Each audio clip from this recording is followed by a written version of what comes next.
Okay, so let's jump right in. For most of our lives, our relationship with electricity has been pretty simple, right? As the economy grew, our power use kind of grew along with it. But that's not happening anymore. According to the latest analysis from the International Energy Agency, that rule has been completely shattered. We're entering a brand new, supercharged age of electricity, and trust me, it's changing absolutely everything. And this quote right here, it just nails the whole issue. For the first time in 30 years, outside of a major global crisis, our thirst for electricity is actually growing faster than the entire world economy.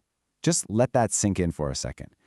This isn't just some number on a chart. It's a massive, fundamental shift in how our entire civilization is powered. And this image, well, it poses the big question, doesn't it? We're electrifying everything, our cars, our factories, even our intelligence with AI. But the system that's supposed to deliver all that juice, the grid, it was built for a totally different world. So the big question is it ready for what's coming? So let's start by unpacking that demand side of the equation. What is causing this incredible surge in our need for power? Well, it turns out it's not just one thing. It's basically a perfect storm of several huge forces all hitting at the exact same time. Yeah, the numbers here really tell the story.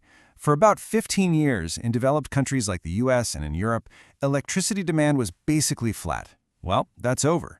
It is roaring back to life, right at the same time that emerging economies are continuing their own massive expansion.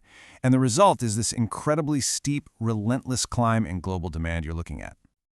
So what's behind it all? Well, first up, the digital world. Data centers and AI are just absolute power hogs.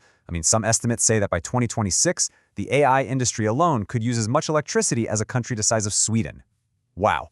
Then you add in millions and millions of new electric cars, the growing need for air conditioning as the world gets hotter, and the big push to electrify heavy industry. It really is the perfect storm of new demand. And if you really want to understand the scale of this, just look at this one statistic. In the next 5 years, the new electricity demand from China alone will be the same as all the power the entire European Union uses right now. That's the staggering size of the growth we're talking about. Okay, so that's the demand side going crazy. Let's flip the coin and look at the other side of the equation, supply. If you've got a surge in demand, you need a massive surge in supply. And what we're seeing here is a transformation that is every bit as historic. This is a huge milestone. For the first time in history, we're on track for renewables and nuclear power to generate half of all electricity on the planet by 2030. That is an unbelievable shift in a really short amount of time, and it's all being driven by the explosive growth of solar and wind power. But here's the catch. This creates a totally new reality for our grid. The old world was simple. You had a few huge power plants, mostly running on fossil fuels, that just push power out in one direction. It was predictable. The new world? It's so much more complex. It's decentralized, with power coming from millions of different sources, and it's variable. Because, the sun doesn't always shine and the wind doesn't always blow. And it's really important to add a dose of reality here, because while renewables are absolutely surging, this transition doesn't happen overnight. By 2030, coal is still expected to be the single largest source of electricity on the planet. This just shows you how complicated and how challenging this whole energy transition really is.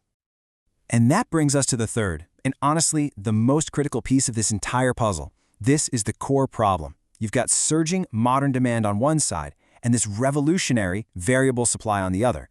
And what's stuck right in the middle? A grid that was built for the 20th century. It's creating a massive, massive bottleneck. Just try to wrap your head around this number, 2,500 gigawatts. What does that even mean? Well, that's the staggering amount of clean energy projects. We're talking solar, wind, huge batteries that are fully financed, ready to be built, but are currently stuck in line, just waiting for permission to connect to the grid. Honestly, this is the perfect analogy. It's like we've built all these amazing new clean energy sources, but they're all stuck in a colossal traffic jam. The highways for electricity, our transmission lines, are totally clogged, and we can't get the power from where it's being made to where it's desperately needed. So this is it. This is the great challenge of our time. How do we break this bottleneck and finally build a grid that's actually fit for this new electric age? It's a huge problem, but the good news is we actually know what needs to be done. There's a clear path forward. The IEA report boils it down to 3 key solutions. First, we've got to make our existing grid way smarter and more efficient with new technologies. Second, we have to cut through all the red tape and reform these outdated rules that slow everything down. And third, and this is the big one, we just have to invest to build bigger, better, and more resilient grid infrastructure for the long haul. And let's be really clear about why this isn't just some abstract problem for engineers to solve.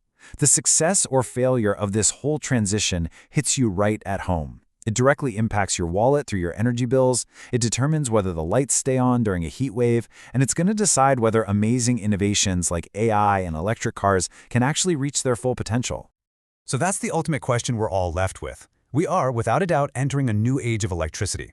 The demand is here, the clean supply is ready to go. The challenge now is to build the connection between them.